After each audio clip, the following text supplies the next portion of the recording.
Hello, welcome back. If you're new here, my name is Destiny and I'm doing something a little different today. So we're going to talk about what everyone's currently talking about if you are watching Netflix or into Netflix series, which is sex life. Quick backstory, sex life is about a woman who is now a mother and wife, and she takes a very interesting detailed trip down memory lane. I just thought this show was super empowering to watch. I would suggest, if you haven't watched it already, to stop watching this video because I am going to touch on a few things. So let's start from the beginning. You have a wife who is in severe postpartum depression and no one saw it. I mean, severe postpartum depression. You have, quote, friends around you and no one's seeing you. And it's very interesting to me how oblivious our loved ones are around us during a crisis like that, particularly an identity crisis like the main character Billy went through. So if anything in sex life was relatable to you, I think everyone kind of took something different away. For me, I can understand as a stay-at-home mom the loss of identity and just the obstacles of life and marriage and motherhood and just self-growth and love and respect. And the one thing I truly admired about this show, I think I might have referenced it as a movie already once, but I know it's a show. I don't know where that came from. One thing I liked about it was that it normalized fantasies and desires from women, and Billy opened a dialogue for husband and wives that in the show, obviously it's a series, it's a drama, it's not going to give you the direct answer, but when you're looking at it, you know, watching it, you're thinking, how smart is it to be able to sit with your significant other and comfortably talk about this 15% that she wanted and thrived and was starving for. So, you know, for those of you who are married or in a long-term relationship and you're watching this, chances are you are, or single, I don't know, and you're a stay-at-home mom or a working mom or a mom or whatever your title is, chances are there's a reason why you're watching this. And if it's about the show, again, you need to watch it to listen to the rest. But Billy's perspective on sex was very interesting to me, to ask the question, what is sex? So what is sex to you? And it makes you think, like, what is sex? What is sex to me as a person? Like me, not my husband, not my relationship, just like me as a person. And I came up with 3 just very simple. It's empowering, it's desirable, it's a form of release that you really can't get anywhere else, and for me, that's something I strive as a healthy balance in my life. That's just me, to each their own, right?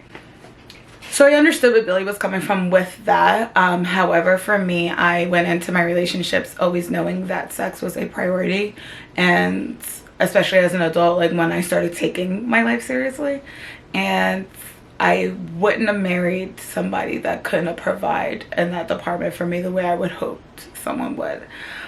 So I think that's just something to think about. I know that it's more biblically correct, or I don't know, society says the way to marriage. I'm not really sure what that would relate to. I personally, and again, I'm not telling you to have sex, and please don't if you're not ready, and please, if you're young, like, I'm just saying, like, if you're in a long-term relationship, it's for people that are in relationships, okay?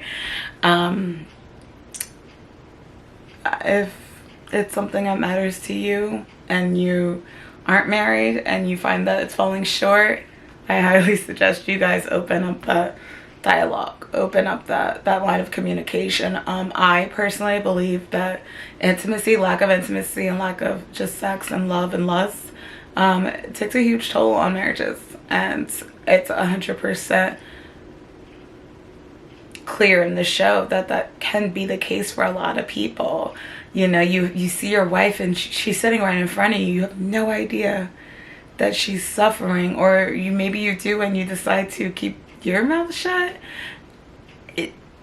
it blows my mind how you can look at this woman and not see that she needed support.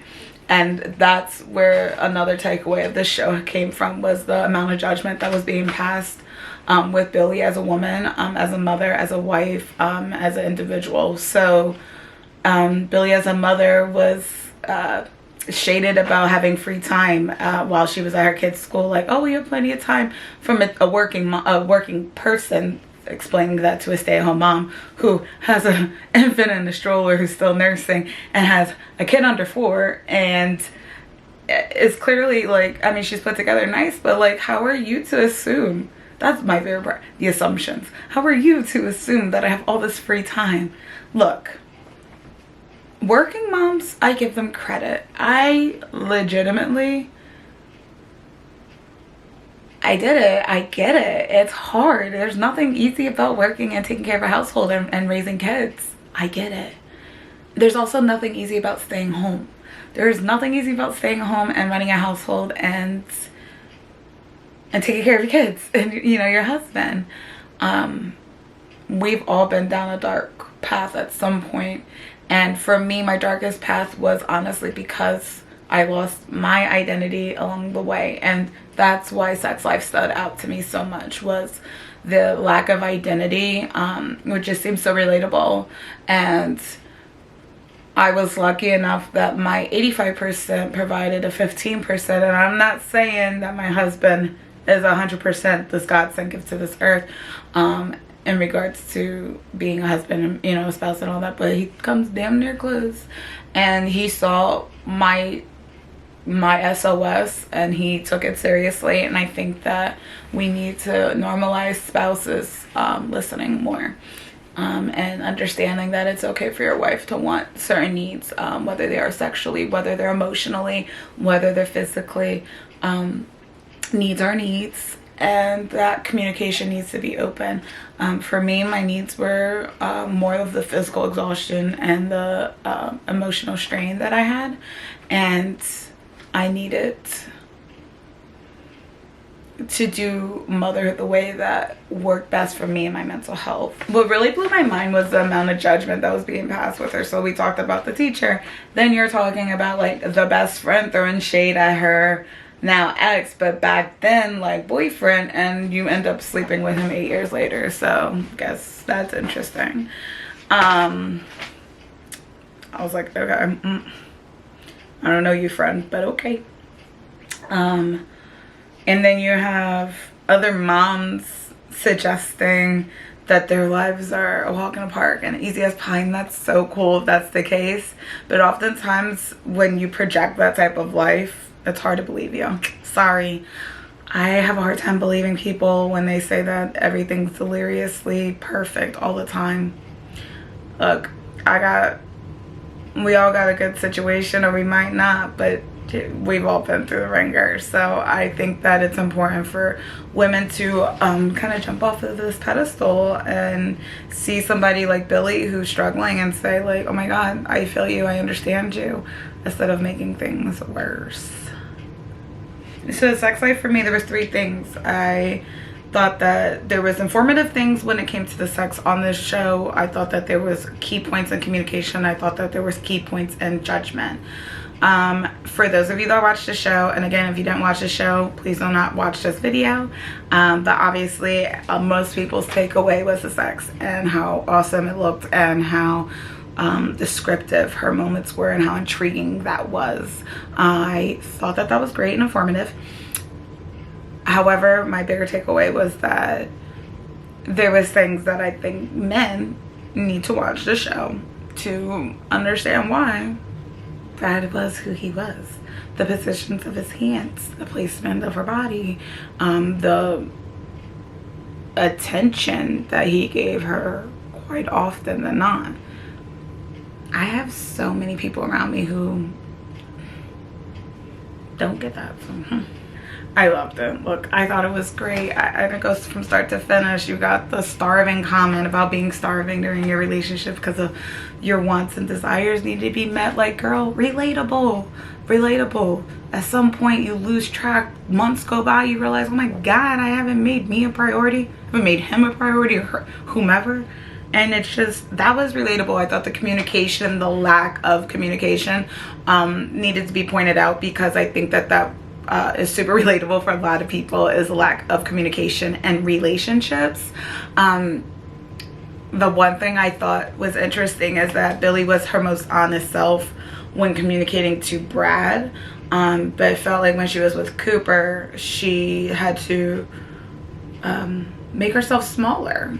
And that was kind of sad that was, to me, that you chose to marry somebody that you felt like you needed to make yourself feel smaller to meet what you thought was his desires, or what you think, or what you probably know are his desires. I feel like if you love somebody and that's who you're supposed to spend the rest of your life with, I don't really know if you need to change who you are. I can understand tying up some loose ends, but changing your whole identity, especially something as important as sex, certain things you probably shouldn't sacrifice for relationships. If it means that much to you, then that's probably not one of them. Sorry. The husband reading the journal, bizarre. I thought it was weird, but I guess it happens. Some of you guys know how many times you've gone through your spouse's phone, or vice versa, so I guess it can happen. I thought it was a huge invasion of privacy, and I would be really more so disappointed with my husband for reading it, and then even more mad that he's mad about it with me. Like, I could have been writing a book for all you know. I'm not saying that she should lie, but I'm just saying, like, it was a thought. I don't know. I thought that it was just a huge invasion of privacy. The topic of past relationships. I don't understand why people do this. I'm sorry. I don't understand why people feel the need to go down memory lane with their significant other and be specific. Like, there's no reason. Well, why? I mean, all you need to know is that you're getting the job done now. We're doing what I want now and what you want it now. And people in the past are in the past. I'm just happy I'm here where I'm at now. Do you know what I'm saying? So for those of you who love to entertain people's past, just be careful what cans you're opening. You never know what worms are gonna come out. The train station breast milk leakage that Billie had, relatable AF. If you haven't been there, bravo, you know, kudos to you, whatever. But if you have been there, then you know that those random leaks were super frustrating and annoying, and you almost always had to carry another shirt on you for that reason. I wasn't a huge fan. The one thing I wasn't a huge fan on was Sasha hooking up with Brad. I get like the link that needed to be there. Woman to woman, I'm good. And I'm not saying because I guess maybe not. I don't know. I just thought that was weird. I don't know. They were like, considering they were so close, and Billie like just called her the night before and said what she said about Brad, and then Sasha's on the phone when she sees Brad, and you see all that happening. I don't know. I just didn't think it was a good taste in my mouth. And I have like a lot, like her commentary, Sasha's commentary on Billie, I thought was unnecessary. And I feel like as women, we have that with our friends where they want to give like their little 2 cents, like, oh, well, you know, he's a F-face, or he's a a-hole, or he's a... Okay, but then you go and, what, have sex with him? I've noticed that usually with friends like that kind of always have something negative to say. Chances are they're just jealous, and I hate to say it like that because you don't want people to be jealous of you, but that's the energy they're giving off, so that's the energy I'm gonna get back. Hudson's attachment issue. If you guys noticed in this show, her oldest son had a severe attachment issue to her, and I thought that was really relatable for stay-at-home moms in particular, to know how hard it is to break that attachment and kind of let your kids find their own, and you know, you're trying to do it while still loving them. And I can understand how, you know, it was a hard adjustment for Hudson and mom to for him to start preschool. I thought that it was interesting that the teacher felt the need to assume that the mom had plenty of free time to sit there while they tried to transition Hudson into pre-K. I thought that that was a little degrading. I don't know if that's too heavy of a word to say for that statement, but it's true. I thought that it was rude for another person to assume that they know what kind of schedule Billy had, just because she was a stay-at-home mom. And I think that happens far too often. Billy's phone call to Sasha talking about her husband and that she was dissatisfied with something in her relationship, and Sasha's automatic response to say, like, but you're staying, you know, you love him. I think it's inconsiderate to fill in the blank for other people when they're trying to express their feelings. I think that if your friend feels like they're not happy, then you need to allow them the space to say that. And if they are happy, then you need to allow them the space to say that. And the biggest thing is to not judge them.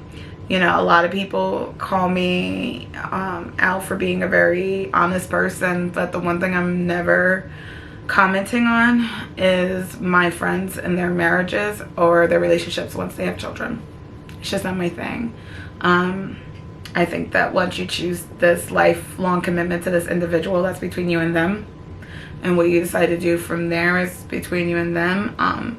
And I think that we have too many Sashas, and I love you, Sasha, whomever you are.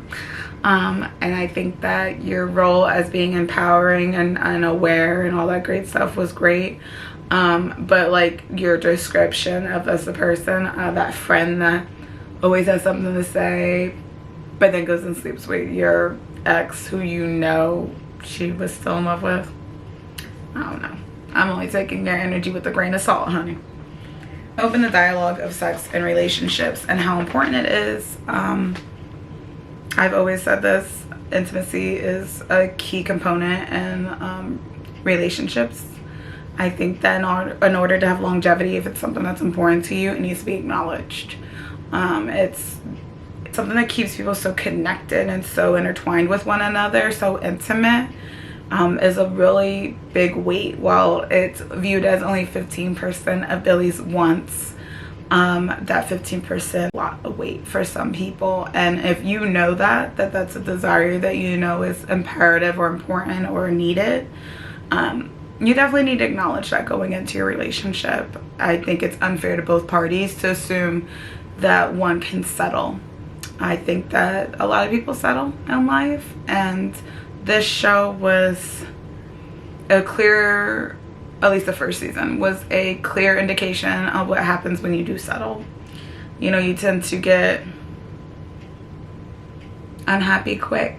Things tend to affect both parties and more, and the trickle effect. So I definitely think that, you know, it was an important point to acknowledge what the key components are in the man or woman you choose to marry.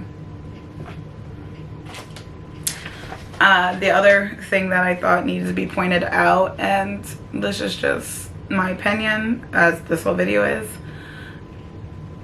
lying to yourself that your relationship or your marriage or you yourself are okay when being asked by somebody that might care about you or that you feel like comfortable enough that you can vent to. Lying to yourself and saying like things are beautiful and making marriage and motherhood and all these things out to what it really isn't for a lot of people gives society, in my opinion, again, a false narrative on what relationships should look like. I think that it gives a false narrative on what motherhood and parenting looks like. We see so many moms on YouTube or on movies or on anything who deliver this very Betty homemaker life, and that's so awesome, and I admire that about them. But I feel like there's a lot of women out there who don't deliver that, but deliver things differently in their house. We prioritize affection and love. We exemplify that from us, and then that trickles down into our children. We expect that, you know, we're raising men that know how to express their feelings. By doing this, I'm changing my kids' narrative, and hopefully they'll be able to communicate with their significant others, and then they'll be able to have success. And even if it's not significant others, successful partnerships, relationships, business relationships, anything with a ship at the end. It gives them structure, it gives them an example on how to speak your mind and what you want, but be compassionate to others. That's what I feel like intimacy brings to a relationship. And when you're lacking that, it shows in your day-to-day life. I don't care who you are, it does. So again, don't want to offend anyone. I'm just saying that's where I stand with that. So if you know you're going through something, I'm not saying you need to talk to your best friend about it, but the least you can do is be honest to yourself, and the fact that you may or may not be happy, or you may be happy and you're acting like you're not. I don't know anyone that does that though. Or you're unhappy and you're struggling and you're afraid that if you're honest with you or the people closest to you, that the truth isn't going to be what you want to hear. And that was a lot that I learned in sex life as well. And then you had that interesting comment on spark versus teammate. You know, do you want that spark, or is it more important to have a teammate? My opinion is that it's important to have a little bit of both. I think we need to accept that you need to have that teammate, but you have to have that spark. And it doesn't need to be a full percentage of both, but it at least needs to be there, at least a little bit. Like, that's a stepping stone. That, again, relationships, and you have to have a relation for it to be functional. So yeah, the biggest question, and I thought that it was the most important question on the show, was, can you wake up every day to him and be happy? I dare you to write down every day for the next 10 days the 5 things that you love and the 5 things you wish you could change in your relationship. Over that course of 10 days, find a way to think if that cons list changes, and if it stays consistent at the end of your 10 days, see if that's something you can communicate to your spouse. That was the thing about sex life. It changed the way the dialogue can be between a wife and a husband. At least normalizing it. I see a lot of it comes from the lack of intimacy, and it could be wives not being intimate with their husbands, or husbands not being intimate with their wife. But you saw in the show, in the midst of the chaos, was that Cooper acknowledged that he knew that things had been, you know, a season, just like a season, things are falling to the wayside. It's just the season we're in. But he allowed it to happen instead of communicating. And you kind of just wonder, like, look back, if I would have said what I needed to say, could things have been different? So that's just something I would keep in mind. From people on the outside looking in and assuming you're lucky to have the life that you have, I think that's, I don't know, I always found that to be interesting. I've never was one to like go on social media and say like, oh, I wish I can live the life. Unless you were Kylie Jenner, I can assure you I didn't wish I lived your life. But I know people do, and I think that I know people do, and I feel like society gives a false narrative of what life can be. Social media, we're only giving you what you want to see or what we think you want to see, but we're not telling the truth a lot of the times. You see a lot of the moms on here, and we really just run a course of clean with me's and DIYs and these trying to satisfy stay-at-home life. But are we talking about the ins and outs of staying at home in relationships, which is accommodating everyone's desires all the time?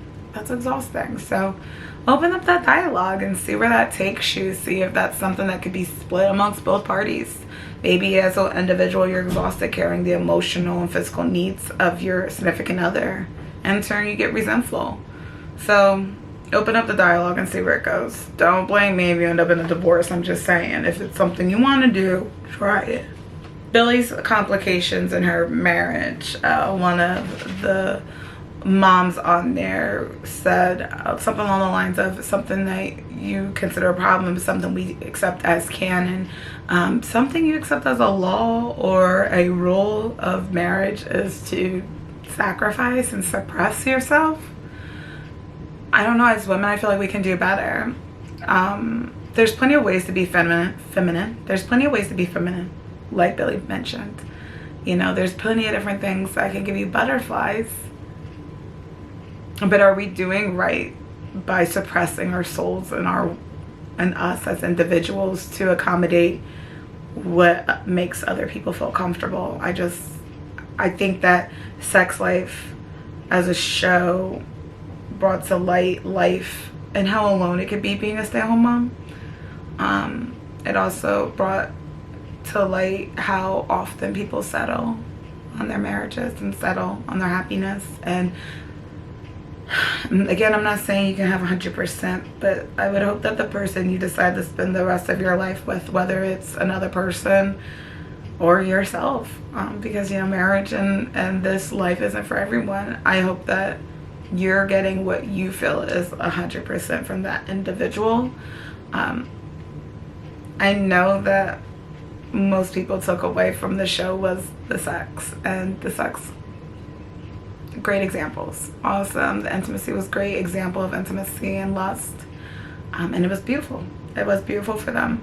But I think that it's important to highlight the underlining issues, Brad's issues from childhood, and how it's hard for men to communicate these feelings. And as a mom of boys, I would hope that I am opening up a dialogue for my sons to be able to express feelings, so that when it comes time for them to get in relationships, they're able to say and speak their heart instead of worrying about this exterior of, again, what society thinks you should look like. On the flip, I think that it was important to acknowledge where Billy's backstory came from, and that it was okay for her to be a woman with a strong sexual urge. What I took away from this show was, overall, is returning to your true self, and whatever that may be for you, and living the most authentic version of your life. I think that you only get one life to live. All right, guys, and that is my official feedback on Sex Life. I can't wait to hear what you guys thought about the show. Please leave your comments below. Let me know if there was anything I mentioned that was relatable, and just tell me more. Tell me what you guys are thinking. I hope I can do this again for you come season 2. We shall see what happens, and I will see you guys all next time. Bye.